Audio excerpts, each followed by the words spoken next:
A child is born. Destiny is written.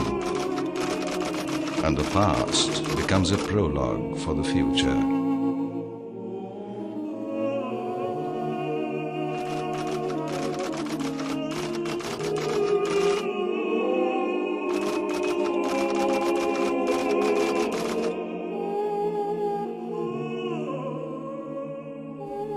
Sir Kapoor rose from a poor boy to be the financial king of a colony, its greatest landowner, one of its most generous benefactors, a leader in the administration, and probably one of the best-known men in all of East, with a reputation that made him famous.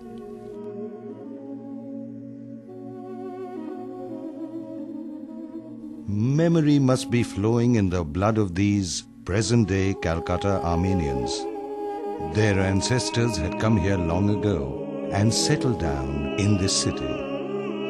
What brought them here from their homeland where the Tigris and Euphrates flow? Since time immemorial, the settlers of the Araxes Valley have played an important role in international and Asian trade. Armenia is situated in the major trade routes to India, due to which the Armenian merchants were familiar with trade roads leading to India. Probably around the late 1650s or early 1660s that the Armenians arrived in Madras. And I would say that is the earliest presence of Armenians as a business community in India. There were earlier Armenians who had come to the Mughal court and things like that, but they were mainly visitors as such. Most of the spices from the Spice Islands, that means the modern Java, Sumatra, Borneo, that came to India. And India also produced some spices, especially the Malabar coast. And all these spices, they went overland through Central Asia, Middle East to Europe. The ultimate port was Alexandria. From Alexandria, they were transported, to Venice, where all the European merchants came.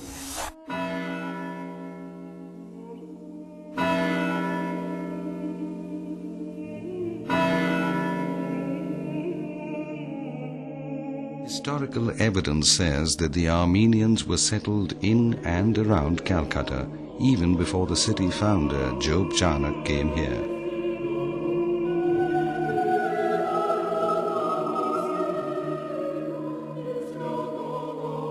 And so, our story about one Calcutta-born Armenian who walked dreams all his life and realized them on distant shores becomes a story worth telling. The Chater family root can be traced predominantly to Persia, where years earlier the Persian king Shah Abbas I organized a forced migration of 300,000 Armenians from Armenia to the internal region of Persia. It was from such backgrounds that Kapoor made his descent. Chater was born to Armenian parents in Calcutta on the 8th of September 1846. His father, Kapoor, was employed by the government of Bengal in the secretary's office based at No. 1 Council House Street as an assistant to the registrar. His mother was a housewife and a devoted mother. He was baptized in the Armenian Holy Church of Nazareth in Calcutta.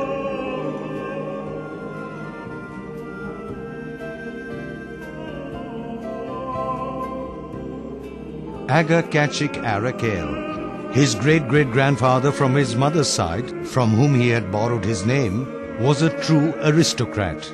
And among his many contributions were this wall that surrounds the compound of the Armenian Holy Church of Nazareth in Calcutta, the splendid vicarage, and a clock that keeps time even today.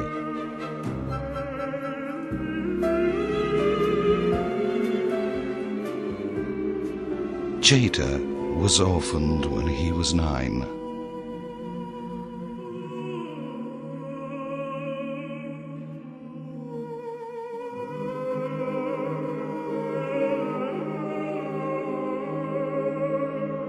His father, a courageous man, drowned in the Hooghly while trying to save the life of another person at the Calcutta Ghats on 31st January 1853.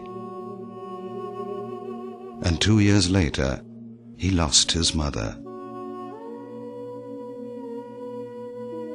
Courage and a deep sense of humanity would remain with Chater for life.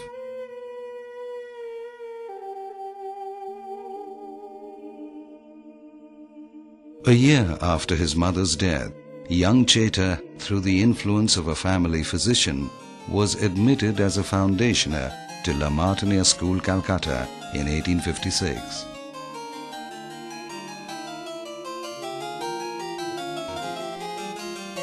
He quickly acquired a reputation for academic brilliance and a capacity for hard work, and skills in sports, especially cricket.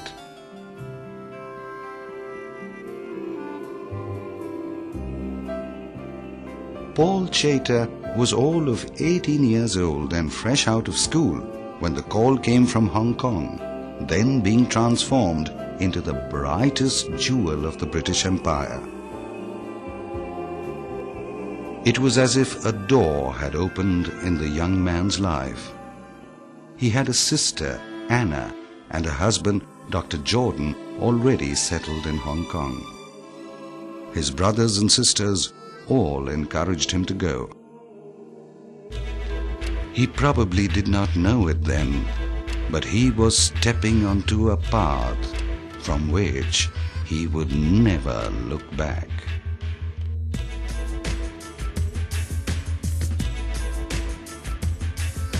As he took his first steps in the new world, his business inspiration must have been from the legendary Armenian merchant prince of India, Khoja Bhanu's Qalandar, who in 1688 entered into an important commercial understanding with the East India Company on behalf of the Armenians trading in India, and opened the floodgates for British commerce.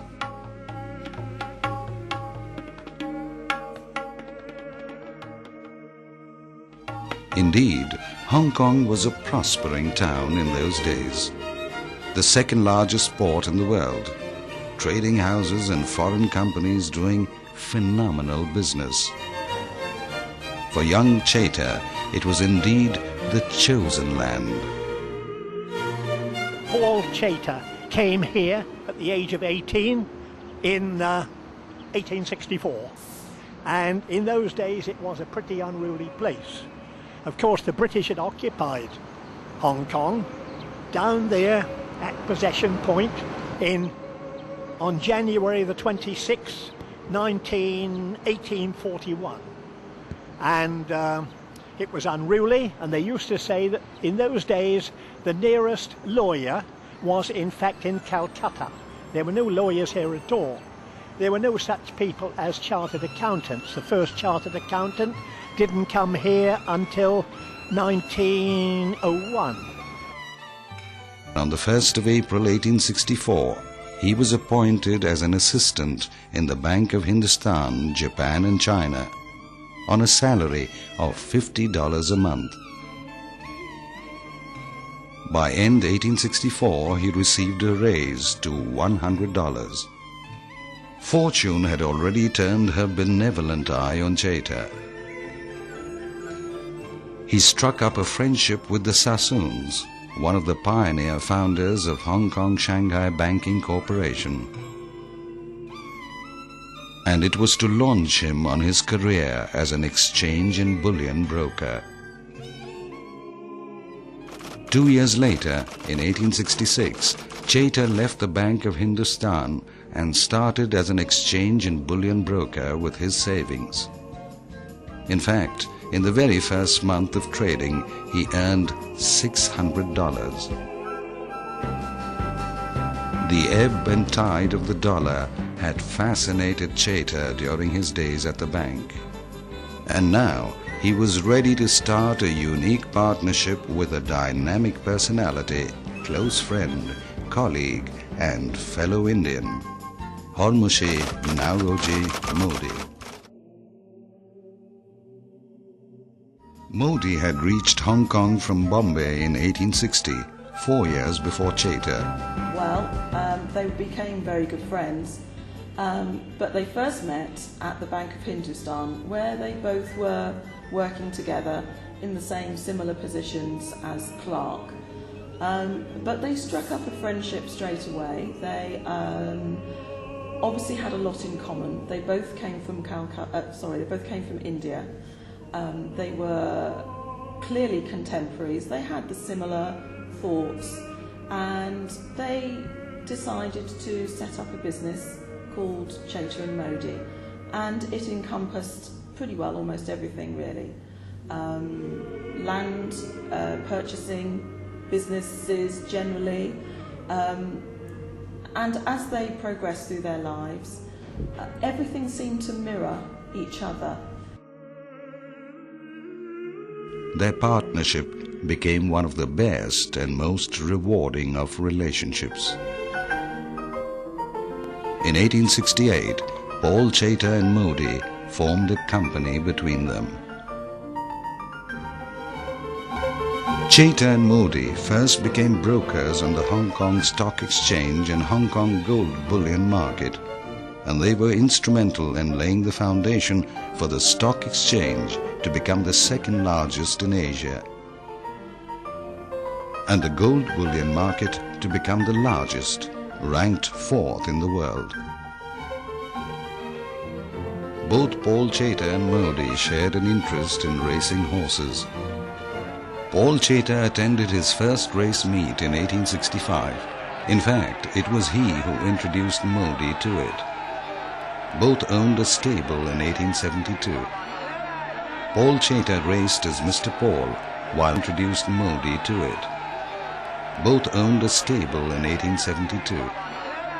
Paul Chater raced as Mr. Paul, while Modi raced as Mr. Buxy, a name borrowed from his maternal uncle. This is Paul Chater with White Velvet in 1878. He won 8 races with White Velvet, 3 years in succession. Between 1880 and 1910, he was elected chairman of the Board of Stewards of the Hong Kong Jockey Club. Today, the Champion Stakes is known as the Chater Cup.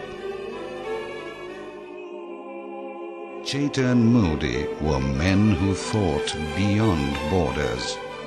Beside the stock exchange and horse racing, they realized the potential of Kowloon, the largely underdeveloped area that lay across the harbour from Hong Kong Island.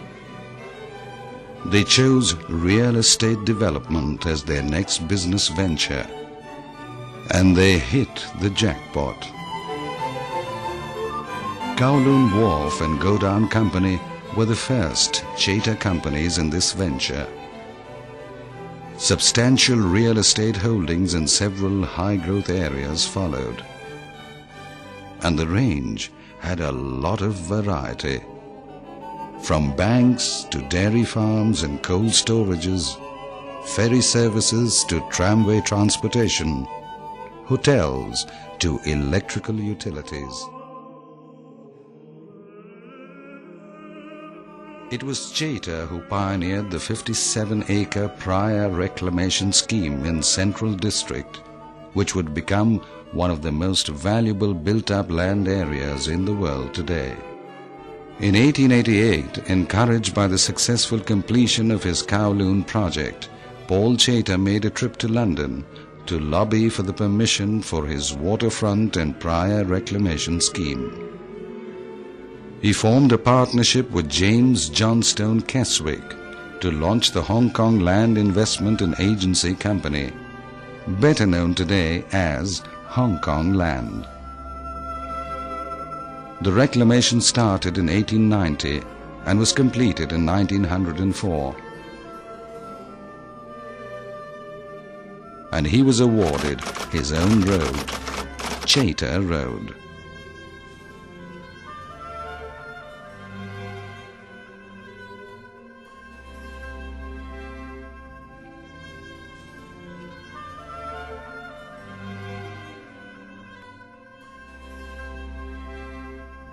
Hong Kong Land began buying sites and erected office buildings. Between June 1904 and December 1905, it had erected Hong Kong's first skyscraper. Land frontage extension, naval dockyard extension, commercial piers, gardens, roads, cable tramways to the peak. Chater built them all, and he built them well. He created wealth through energy, ingenuity, and astonishing versatility. And in equal measure, he poured sensitivity, humanism, and philanthropy into society. With the new development, the need for energy was foreseen by Chater. One of the three men who pioneered the Hong Kong electric venture, his name was foremost. Paul Chater was the director of Hong Kong Electric Company for 37 years. Chater's status and influence in Hong Kong business communities and society is evident from the fact that a public garden and one of the busiest thoroughfares in Hong Kong are named after him. He's remembered because of this particular Chater Garden. That is one thing. It's named after him, which I thought was rather nice. He'd been dead for 50 years and they named it after him. Then again you've got, as I mentioned, Chater House, which was named recently.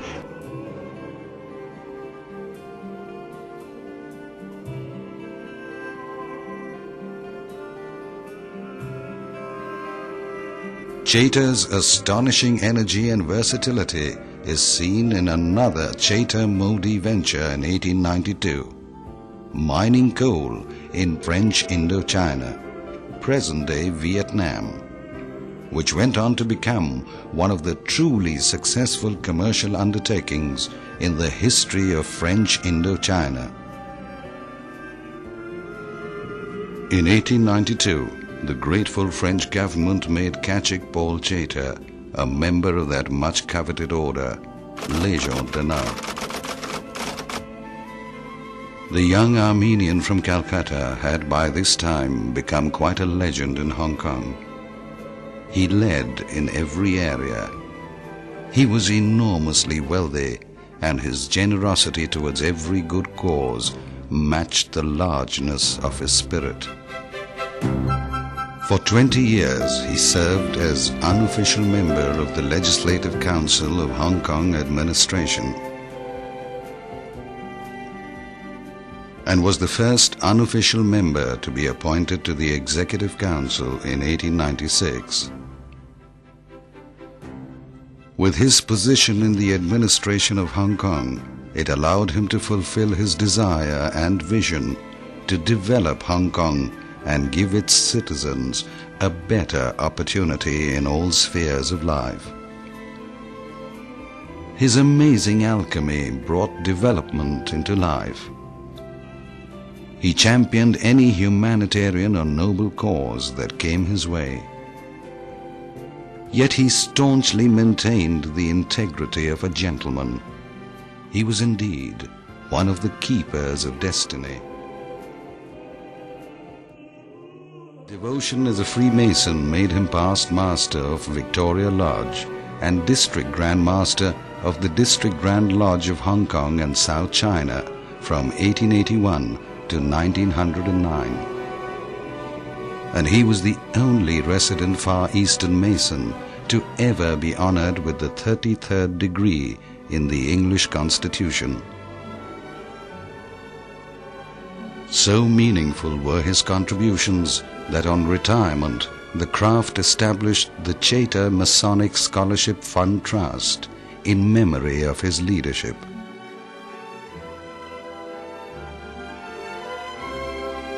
In 1897, for his extraordinary and important services rendered to the colony, Paul Chater was conferred the champion of the most distinguished order of St. Michael and St. George. He represented the colony of Hong Kong at the Queen Victoria's Diamond Jubilee and attended many a royal function at Buckingham Palace and St. James's Palace. He was also an honoured delegate at the historic coronation of His Majesty King Edward VII. In 1902, Kachik Paul Chater was knighted. The highest award bestowed by the British Empire.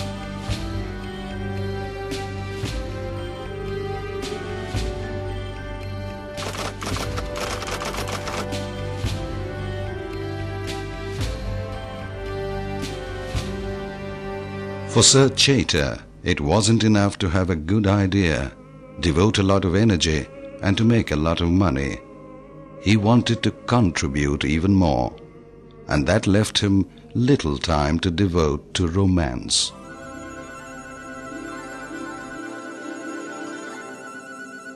But then he did find a young Maria Christine Pearson, fell in love, and married her on the 17th of August 1910 in the parish of St. George, Hanover Square, London. Lady Chater, as she came to be known, rounded off Paul Chater's otherwise complete life. Was Sir Paul Chater simply a very powerful and a very wealthy businessman who had made it very big from humble beginnings? He was actually much more than that. Centuries of rich Armenian culture was in his blood, expressed already in the fabulous architectural edifices he had created in Hong Kong and Kowloon. His palatial residence at Conduit Road was visionary architecture, designed by his trusted friend and ally of 40 years, James Orange. It was the most opulent of homes in pre-World War II Hong Kong. He lived there very happily and entertained immensely there. I know on one occasion he entertained the King of Hawaii. He had a very nice lunch set up there, and then took him on a private tour of the Chater collection that was housed at Marble Hall. And so it was fitting really that in Sir Paul's will he left Marble Hall to the people of Hong Kong. Marble Hall was built towards the end of the 19th century. About 500 feet above sea level, it was said to command an excellent view of the harbour. Its external walls were of stuccoed brickwork, finished in classical style.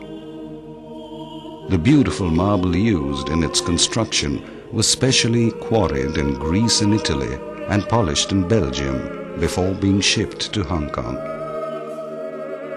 Sir Paul Chater developed a keen interest in historical aspects of Chinese relations with Western powers. But exemplified in even more refined ways was his passion for collecting works of art, paintings, lithographs, and prints. The collection gave a unique record of Sino-British relations during the 18th and 19th centuries. The Chater collection by James Orange, a tribute to their friendship, is the only window to that splendid collection of history. He left the whole house and the Chater collection to the government, and they in turn took the collection particularly, and because of course it was so big and so vast and so diverse, they didn't have an establishment big enough to house it. So they split it up and placed it in various government offices and university buildings and prominent places, and the house itself was eventually handed over to the Admiralty, and it was the headquarters for the Admiralty for some time. And then, of course, the Japanese invaded Hong Kong, and the Japanese then took over Marble Hall, and it became the base for senior officers of the Japanese army. In the May 1946, the most tragic thing happened. Marble Hall caught fire. I think from 1946 right through to 1952, it stood as a wreck. So unfortunately, in 52, the house was demolished, what was left of it, and a block of flats called Chater Hall Flats was built there, and they were a government set of flats. So sadly, a terrible end to a beautiful house.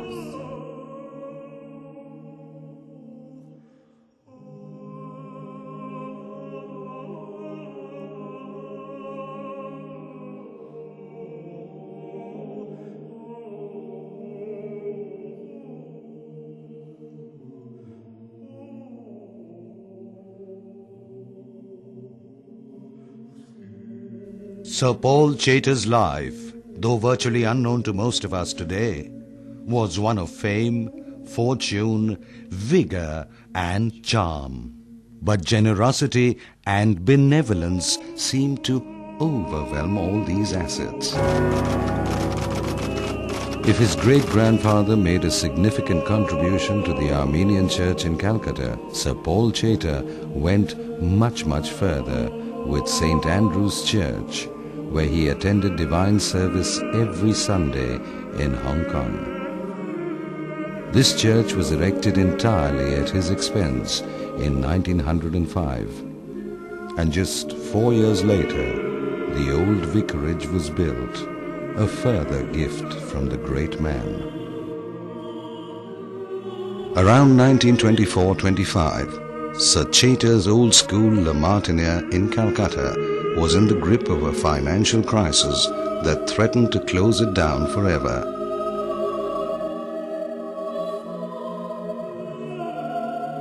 Word probably reached the man in his seat of power in faraway Hong Kong.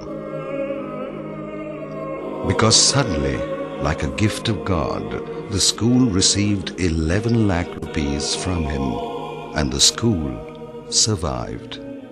Today, when we look back, and we have a day in our calendar, school calendar, which is called the Paul Chater Day. We have special prayers on that day when we remember this benefactor. For Lord Martin, our founder, for Paul Chater, our benefactor, and for the lives and examples of all who have served. Sir Kachik Paul Chater too expressed a desire to visit the city of his birth and his old school. But that was not to be.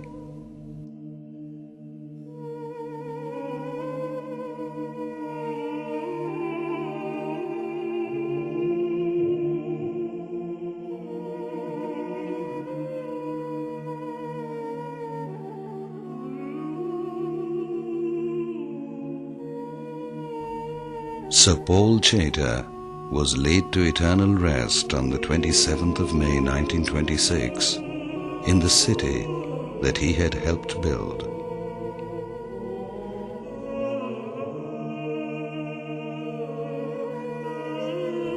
His conviction that helping society is most important made him a legend in a lifetime.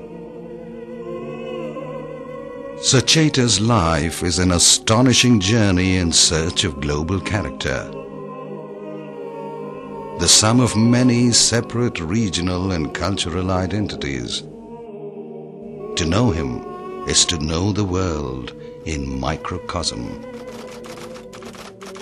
He was a man who knew ideas, transcending time and space. He is an Armenian hero whose roots are in Calcutta.